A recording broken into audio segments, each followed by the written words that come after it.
সে বলবে আল্লাহ তোমার জান্নাতটা তুমি কত সুন্দর করে বানিয়েছো, আমি একটা নজর শুধু দেখতে চাই। জান্নাতের দরজার সামনে নিয়ে যদি আমারে বসিয়ে রাখো, দ্যাটস ইনাফ। আল্লাহ বললেন তুই না ওয়াদা করেছিস।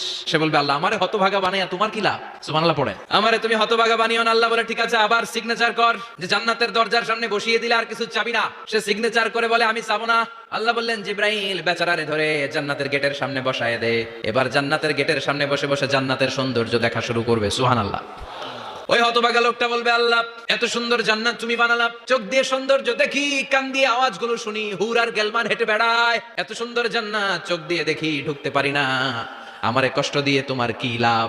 ও আল্লাহ আমারে তুমি মাফ করে দাও, জান্নাতের চিপার মধ্যে এক কর্নারে তুমি একটু আমারে জায়গা করে দাও। আল্লাহ বলবেন ওয়াই হাক ইবনা আদম, তোর ধ্বংস হোক হে আদম জাত, মা আগদারাকা, তোর চেয়ে বড় গাদ্দার আমি আমার সৃষ্টিকুলে কাউরে দেখি নাই, কারণ তুই আমার সাথে চুক্তি করিস আর চুক্তি ভঙ্গ করিস। আল্লাহর রহমতের দরিয়ায় তখন জোশ খেলে যাবে, ওর আকুতি মিনতি চাহনি আল্লাহর